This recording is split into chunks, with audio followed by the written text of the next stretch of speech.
Bonsoir. Les informations du 28 août, on démarre avec une mise à jour sur le G2 îles à Madagascar. Pour cette journée de lundi, Felicity Passon et Simon Bachmann ont chacun décroché une médaille d'or en natation. Et en ce moment, l'équipe de boxe des Seychelles participe aux demi-finales. L'équipe de football des Seychelles jouera également aujourd'hui contre Maurice plus tard ce soir à 20h et les équipes masculines et féminines de basketball des Seychelles 3 contre 3 perdent leur match en quart de finale. La compagnie des développements des îles, IDC, envisage d'extraction de quelques 600 000 mètres cubes de sable sur le plateau marin occidental et septentrional nord de Mahé au début de l'année prochaine. Dans une conférence de presse ce matin, le gestionnaire de IDC, Glenny Savvy, a indiqué que cette extraction remplacera le stock de sable épuisé après 10 ans et qui avait été utilisé surtout pour les projets de construction. Il a aussi tenu à assurer qu'une évaluation de l'impact environnemental a été faite sur ce projet et qu'il croit qu'il n'est pas la cause d'érosion dans certaines régions.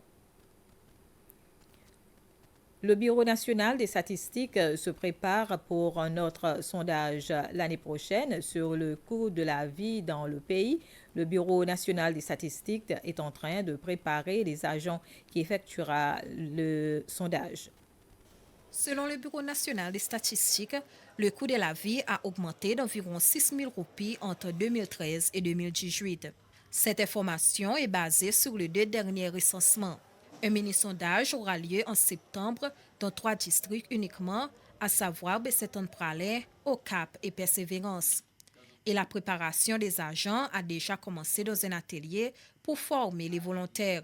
4 000 foyers devront être visités, environ 300 par mois répondront aux questions préparées.